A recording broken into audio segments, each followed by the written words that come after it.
Motorists plying the Abuja-Kaduna highway are worried over dilapidation during a rainy season.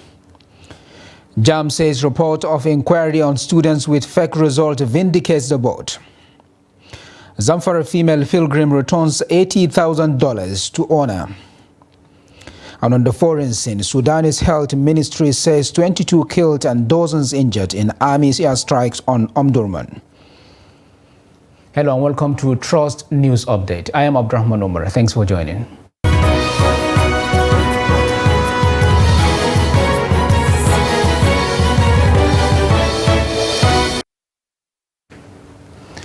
Motorists plying the Abuja-Kaduna highway have expressed worry over continued dilapidation of the road during rainy season.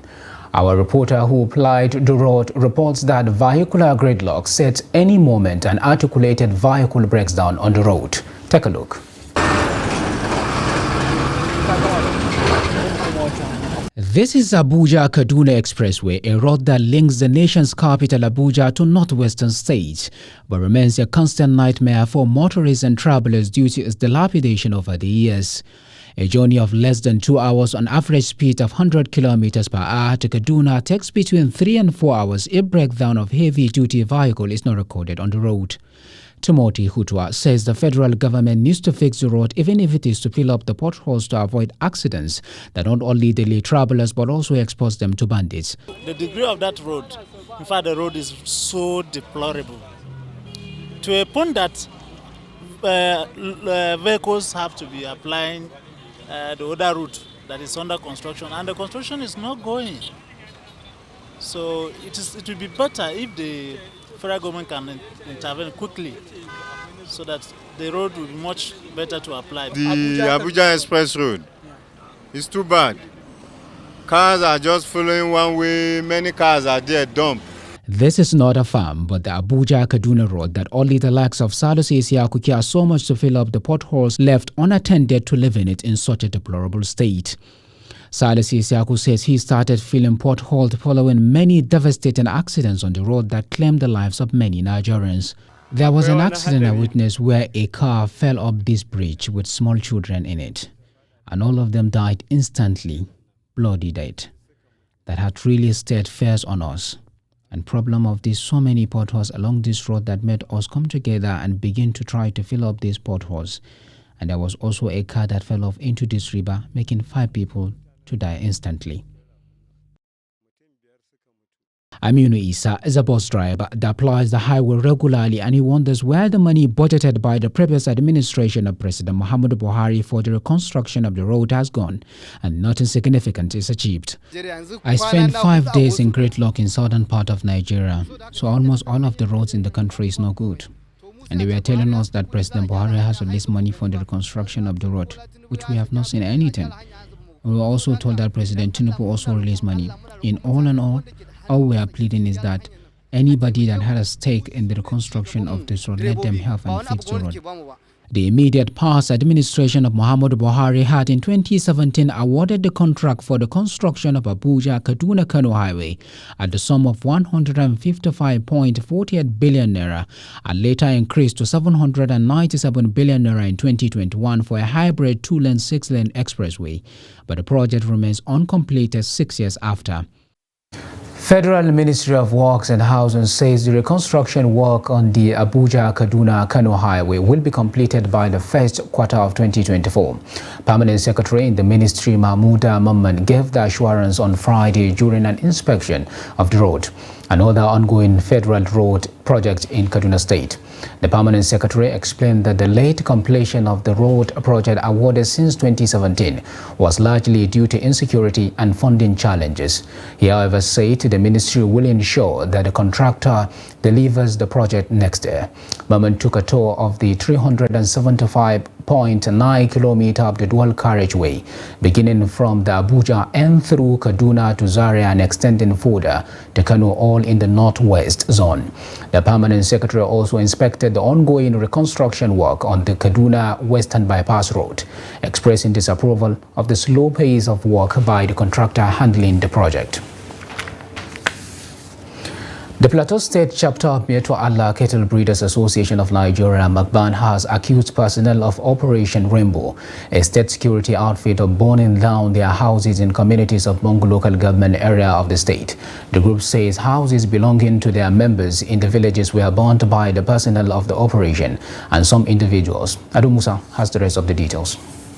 According to the group, personnel of the operation arrived their communities when many of them were sleeping and started shooting sporadically with an armored personnel carrier, setting their houses on fire.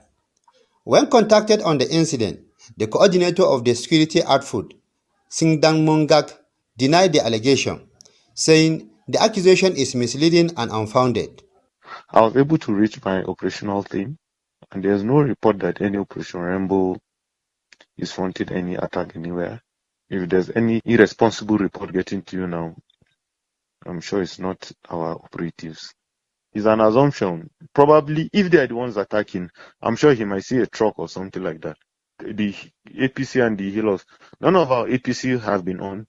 I'm on the tracking side now. There's no APC that was on from yesterday till 6 a.m. today. Yes, I can actually see it on our dashboard, on our operational decks. But the state chairman of Miyetti Allah Cattle Breeders Association of Nigeria, MACBAN, Nuru Abdullahi, while confirming the incident, said the personnel of the operation led some thugs to burn down houses belonging to their members in the affected communities. They chase Fulani away and thugs continue burning their houses, at especially Channel, Tiop, Generate, Kombili, Dil, Nagar. These villages have been burned down. Now that we are talking, some other villages are on fire. The MACBAN chairman, however, called on the federal government to intervene before things get out of hand. As a matter of urgency, intervene immediately and take necessary actions to forestall further peace and security in the states. Spokesperson of the State Police Command, Deputy Superintendent of Police, Alabo Alfred, and that of 3 Division of the Nigerian Army, Rukuba Barak, Lieutenant Colonel Ishaku Sebastian Takwa, did not respond to inquiries on the incident. There has been crisis in the villages of Mangu, Riom, and Barkila, the local government areas of the state, where more than 200 people were confirmed killed, including women and children, in the last few months. Ado Musa, Trust TV News, Jos. Meanwhile, Niger State Governor Muhammad Bahagu has directed security agencies in the state to begin stop and search operations to curb insecurity in the state. Governor Bahagu also disclosed that plans were on to ensure that schools that had remained under lock due to banditry will be reopened and internally displaced persons will return to their ancestral homes. Bahagu gave the order when he visited the Emir of Minna, Umar Faruk Bahagu, in his palace in Minna, the state capital, over the robbery incident that happened on Tuesday afternoon, during which 2 palace guards were shot by gunmen. We have come to Minna today again to also commiserate with His Royal Highness over the last incidents of robbery attack at the palace, and we have come to reassure him and Nigerites they are on top of situation, and by the grace of God we will bring those people to book. And we have also given a marching order for stop and search in the Minna metropolis. This will commence from today, and our exits will definitely be blocked for thorough checks by the grace of God. The state government is going to launch fertilizer on Monday, with in a subsidized rate for our farmers to be able to go back to farm and continue farming. The police command in Enugu State says it has recovered 4 lifeless bodies of suspected fleeing sit-at-home enforcers who were overpowered and hit by bullets. This is contained in a statement issued by the command spokesman DSP Daniel Ndukwe on Saturday in Enugu.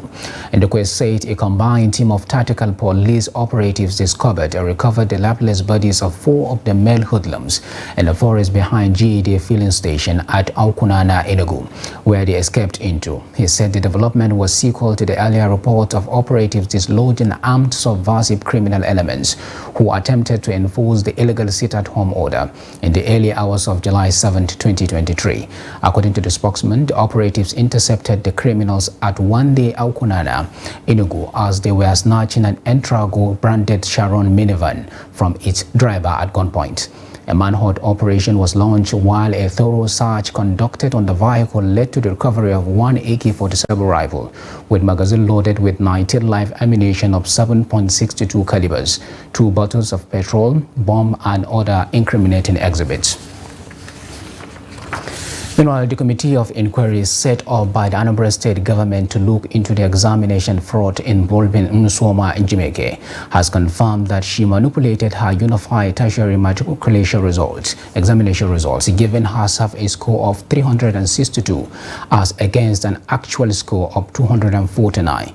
The committee, in its 8-page report, said the student of Anglican Girls Secondary School in Nwe admitted that she manipulated the fake result herself using her phone. The committee, in its report signed by the Anambra State Commissioner of Information, Paul Umuso, said it conducted interviews with relevant parties, including Nsooma, JAM officials and other individuals involved in the process, as well as the principal of Anglican Girls Secondary School.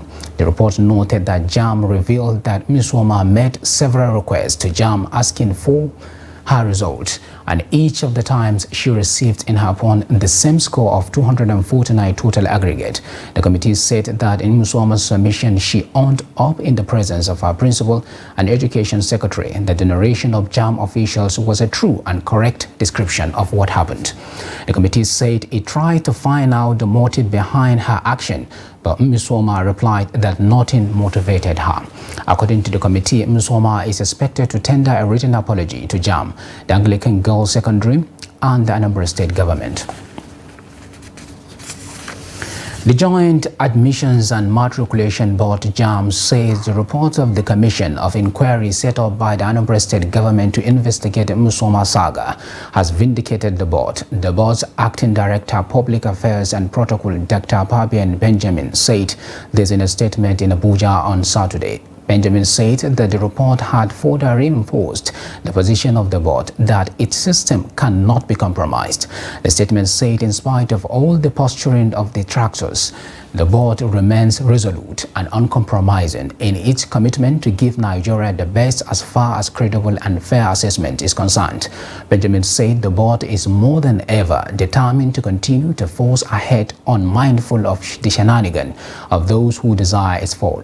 He faulted those who are pushing the narrative that the girl is just 16 years old, saying available data that indicate her age as an adult of 19 years and that Nsooma has owned up to committing the heinous infraction. He appealed to well-meaning Nigerians who may wish to support and encourage healthy competition by awarding scholarships and other honors to deserving candidates not to be discouraged. In the meantime, Innocent Motors has withdrawn the 3 million naira scholarship it awarded the girl following the conclusion of a probe into a results forgery claim against Nsooma Ejikeme. Ejikeme claimed to have scored 362, which would have put her at the top of the year's best performing candidate. But JAM dismissed the claim as fake and banned the student for 3 years from the examination. A Nigerian pilgrim from Zamfara State, Aishatu Nguru Nahuchi, has reportedly returned $80,000 she found to the owner in Saudi Arabia. Independent Hajj Reporters of Nigeria disclosed this on its Facebook page on Saturday. The platform also shared the picture of pilgrim who hails from Bungut local government area of Zamfara. Meanwhile, some Nigerians on social media have reacted to the development by commending the citizen. Some of the citizens urge the Nigerian government to confer a national award on the pilgrim when she returns home for posing herself as a great ambassador of the countries in a foreign land. You are watching the news update on Trust TV. Coming off after the break, we take a look at trending female hairstyles. Stories of these and more after the break. Do stay with us.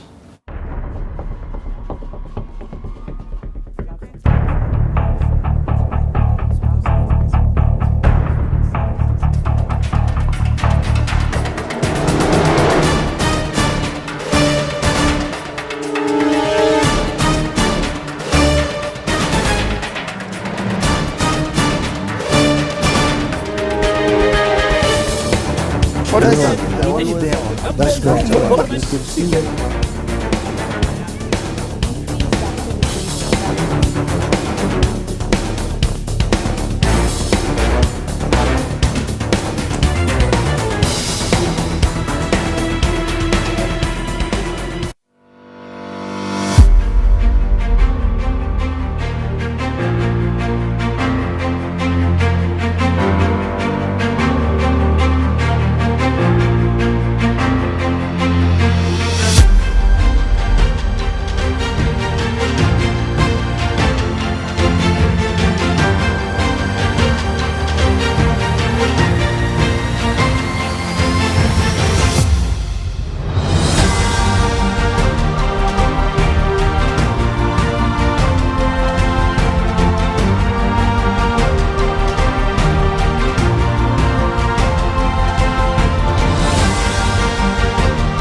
Welcome back. If you are just joining us, this is the news update on Trust TV. Here's a recap of some of our top stories. Motorists plying the Abuja-Kaduna highway are worried over dilapidation during rainy season. And JAMB says report of inquiry on students with fake result vindicates the board.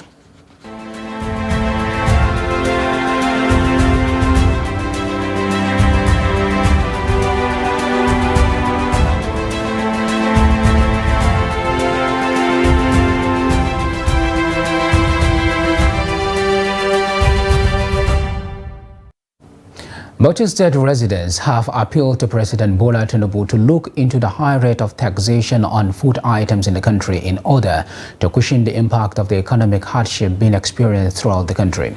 They made the appeal during a chat with Trust TV on the rising cost of living among Nigerians. Adamima files in this report. Amidst the high level of poverty in Nigeria, many believe that economic direction of the leadership in the country plays a key role in addressing the ugly phenomenon. Isa Saidu, a Bauchi resident, explained that he expects Mr. President to focus on reducing taxes on food items and reopening of the Nigerian border to reduce hunger. Because I didn't see food items in the taxes removal.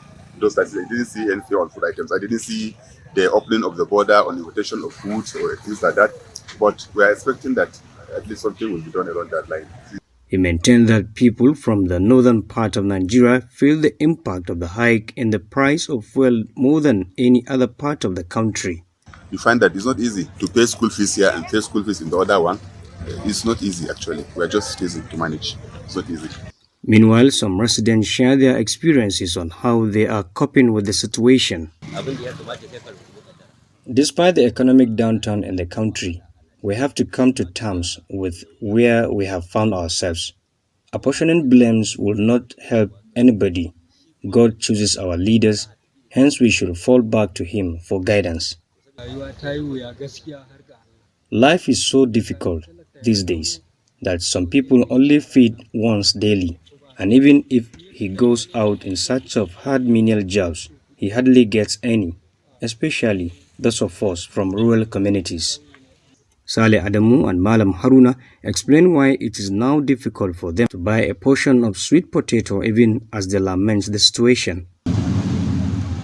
We usually buy the sack of sweet potato at the rate of 19,000 naira. If after sales I can make a profit of 500 naira, it's okay. In some instances, we don't make much profit. The current stock I have now, if I sell it the way I apportion them, I will be happy and thank God. I think the major reason for the price hike in sweet potato is lack of faith and sincerity among our people or marketers. It is not just only sweet potato. everything skyrocket in the market is unbearable. However, many are hopeful that things will get better soon, since the current administration of Bola Tinubu has promised to address some of these economic challenges faced by Nigerian masses soonest. Adami Imam, Trust TV News, Bauchi.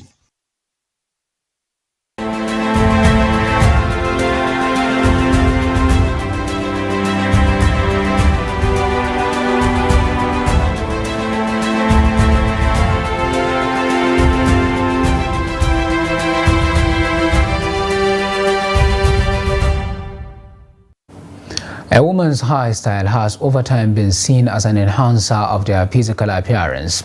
This underscores the proliferation of salons and other hair care outlets dedicated to either selling hair extensions or other items dedicated to hair making. In this report, Victoria Tokolo takes a look at how the business of hairdos changes women's look. This report is as presented from our studio. More often than not, the consensus that a woman has an appealing persona is a direct pointer to how beautiful her hairstyle is. This hairstyle sometimes come with extensions known as wigs or attachments, while others are made with the natural hair. A visit to some hairstyling shops and salons in Lagos reveals that most ladies prefer to style their hair using enhancements as against their natural hair. This has created a source of income for most young ladies, including the male folks who have taken wig making as a source of income. A hairdresser, Oluwaye, speaks on the look wig gives women and girls. As Africans generally, specifically, we have really curly hair, the 4C type of hair. And having 4C hair, the porosity levels are high. Like if you have natural hair and you pour water on it, the length is long, but before you know, shrinkage and everything. And it's not easy to maintain. But having a wig, just put your hair in all back, you're already looking classy and elegant to go. But the 4C hair it's a beautiful type of hair, but it takes a lot of effort. Oluwa Jacob, an undergraduate, speaks on why women and ladies, more often than not, prefer to go on wigs than their natural hair. Wear wig to enhance their beauty. Even like, okay, for example now, everybody is beautiful in their own sense. Beauty is the eyes of the beholder. Everybody is beautiful. But then some people think they are not beautiful enough, and then they have to enhance their beauty. So they use wigs, they use makeup, they use every other thing possible to be able to enhance their beauty and make them more beautiful. So I think that, in my own opinion, people wear wigs to enhance their beauty. For many, adorning themselves in wigs gives them a more formal and official look that is suitable for the workplace. Wigs as beauty to women and for easy combing. You know, at times the stress of combing your hair. So if you're using wig as well, it's going to ease that stress and it's going to make women stand out. Like using wig, you know, there are different types of wigs. You know, you have women hair, we have they call it frontal and all stuff like that. So it makes them look classic and all that. Whatever one's reason is for using natural or artificial hair, the consensus is that when properly styled, it gives women an improved outlook and boosts their confidence. And on business news, the Naira on Friday depreciated by 1.87% to close at 776.9 per dollar at the investors and exporters I&E window. Data from FMDQ Securities Exchange showed that the local currency opened with an exchange rate of 762.5 to the dollar and sold for an intraday high of 827.25 per dollar before closing at 776.9 per dollar. A total of $73.45 million in FX value was traded at the I&E window on Friday. Meanwhile, at the parallel market where the dollar is traded unofficially, varies the change. BDC operators put the buying price of the dollar at 785 and the selling price at 793, leaving a profit margin of 8 naira. In mid-June, the Central Bank of Nigeria, CBN, introduced major reforms that disrupted the foreign exchange market scope. And now on the foreign scene, at least 22 people were killed and scores injured in an airstrike by the Sudan's army in western Omdurman, the Khartoum State Health Ministry said on Saturday, as the war between the country's military factions entered its 12th week. While the paramilitary Rapid Support Forces RSF quickly dominated the capital Khartoum and the sister cities Omdurman and Bahari after fighting broke out on April 15. The army has launched air and artillery strikes, the fighting for which no mediation efforts have succeeded thus far, threatens to drag the country into a wider civil war, drawing in other internal and external actors in the East African nation that lies between the Horn of Africa, Sahel and Red Sea. Tensions between both sides have grown in the months leading up to the war over the chain of command and integration of their forces under a new transition to democracy. At least 1,133 people have been killed in the fighting, according to the Federal Health Ministry, which has fled in the capital and Kordofan and Darfur regions, sparking ethnic violence in West Darfur state. More than 2.9 million people have been uprooted, including nearly 700,000 who have fled into neighboring countries. More than half of the capital has. And now finally on sports news, Super Falcons captain Onome Ebe has denied reports that the team is planning to boycott their opening game against Canada at the upcoming 2023 FIFA Women's World Cup. There were reports this week that the Super Falcons were planning to boycott the encounter against the current Olympic champions due to bonus dispute with the Nigeria Football Federation, NFF. Ebe, who will be making her 6th appearance at the World Cup, claimed that the report is false and insisted that the players never had a meeting where the bonus issue was discussed. The Super Falcons will face Canada, Australia and Republic of Ireland in Group B at the World Cup. The competition, which will be co-hosted by Australia and New Zealand, will run from July 20 to August 20. The management of Rangers International FC of Enugu has inaugurated an 11-man committee to help the club in the recruitment of quality players for the 2023-2024 league season. This is contained in a statement from the club's media officer, Norbert Okule, who added that the committee has its legend, Christian Chukwu, as chairman. Okule said the committee was inaugurated on Friday after a brief ceremony at the club's corporate office in Enugu. Before the permanent secretary, Minister of Youth and Sports, Enugu, Mr. Chris Umba. According to this statement, the administrative secretary in his opening remarks challenged the committee members to ensure that the best leagues and hands were recruited. The permanent Secretary, Ministry of Youth and Sports, Mba, charged the committee members to offer the best in the services required of them. The new and old players of the team are expected to be back in camp on July 14 to start preparation for the forthcoming season. With that, we have come to the end of the Trust TV News Update. Do not forget to follow us across all our media platforms and our YouTube live stream. I am Abdurrahman Omar. Thanks for watching and bye for now.